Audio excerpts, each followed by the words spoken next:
Hello दोस्तों, नमस्कार। हमारे चैनल पर आपको हार्दिक हार्दिक स्वागत है। चलिए आज का वीडियो शुरुआत करते हैं। आज की इस वीडियो में हम बताने वाले हैं क्या रामायण काल में मुसलमान थे। तो चलिए वीडियो में आगे बढ़ते हैं और पूरी जानकारी आज की इस वीडियो में हम आपको बताते हैं। रामायण काल में असुर थे, राक्षस थे, दानव थे। इनका क्षेत्र दंडकारण्य था। खरदूषण दंडकारण्य के राक्षस अधिपति थे। ऋषि मुनि ब्राह्मण और आम जनों को यज्ञ आदि नहीं करने देते थे या विघ्न डालते रहते थे। इनमें से कुछ अनुभवी ज्ञानी भी थे, जैसे मारीच आदि। दक्षिण भारत के हिस्से, मध्य भारत के हिस्से इनके अधिकार में थे। बीच में वानर आदि का भी कॉलोनी थी।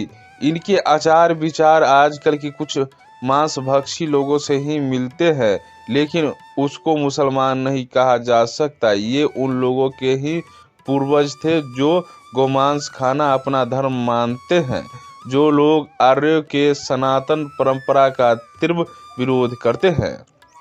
आज भी बिहार, झारखंड, छत्तीसगढ़ में कुछ लोग अपने नाम में असुर लगाते हैं और स्वयं को देवी दुर्गा द्वारा मारे गए असुर का वंशज मानते हैं। आजकल वाम मार्गी वामपंथी लोग द्वारा जेएनयू में इस तरह के उत्सव नवदुर्गा त्योहार के समय मनाए जाते हैं। रामायण काल में पूरी धरती आबाद थी, लेकिन राम जी का संपर्क सिर्फ भारत के हिमालय पहाड़ों में से लेकर अफगानिस्तान से लेकर समुद्र के कुछ टापुओं तक सीमित था।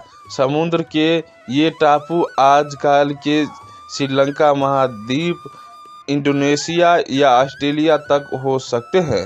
ऑस्ट्रेलिया को रावण का अस्त्रालय कहा जाता है। तुलसीकृत रामचरित्र मानस के किष्किंधा कांड के दोहा 28 के अनुसार लंका रामेश्वर से 100 योजन दूरी थी, तो ये दूरी वर्तमान लंका से मेल नहीं खाती। इसी तरह राम राज्य की विशालता के बारे में उत्तरकांड रामचरितमानस में कहा गया है कि राम राज्य में सभी समान थे, सुखी थे और राम राज कौशल नरेश राम 7 सागरों के मध्य समस्त भूमि के राजा थे। कोई हिंदू, सनातनी, दैत्य, दानव, नाग, वानर, राक्षस आदि सब सुखी संपन्न थे। आपसी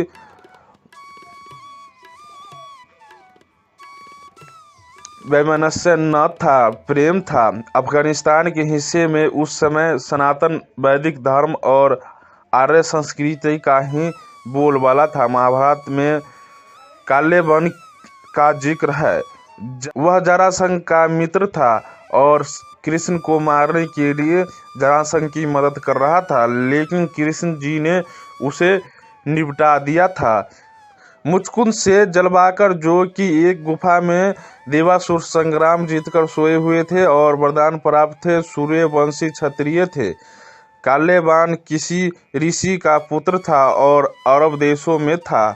काल्यवान जैसा नाम से ही पता है, यवन ही था। चंद्रगुप्त मौर्य के समय भी म्लेच्छ थे, जो आर्य संस्कृति के खिलाफ थे। सिल्यूकस को भी यवन कहा गया है। अलेक्जेंडर भी यवन ही था। आजकल के इजिप्ट या मिस्र देश से था।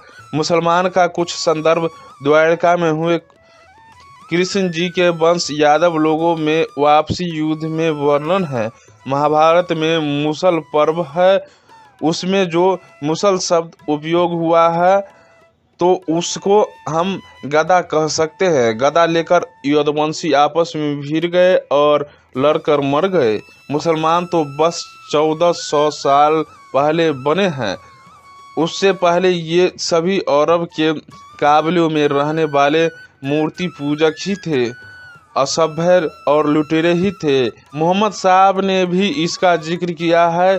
फिर इनको मुसलमान बनाया, अर्थात ऐसा व्यक्ति जिसका नाम ईमान मुसल्लम हो। आपस में बहुत उपद्रव करते थे।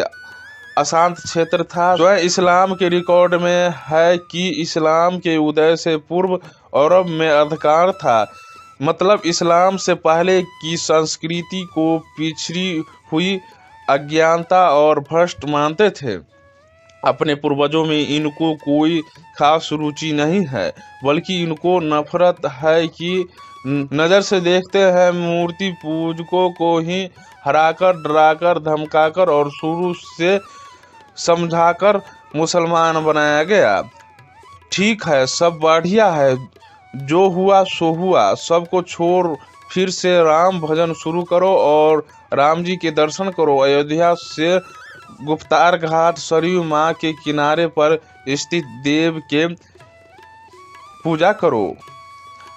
आपके इस सवाल को पढ़कर ऐसा ही लगा जैसे कि कांग्रेस पार्टी पूछती है कि भारत की आज़ादी में भाजपा की क्या भूमिका थी। मतलब जब मुस्लिम धर्म की उत्पत्ति ही 1500 साल पहले हुई थी, तो फिर उनका रामायण में क्या काम। तो दोस्तों, हमारी आज का जानकारी कैसा लगा? अगर अच्छा लगा हो तो लाइक, शेयर और सब्सक्राइब करना ना भूले। पूरा वीडियो देखने के लिए धन्यवाद।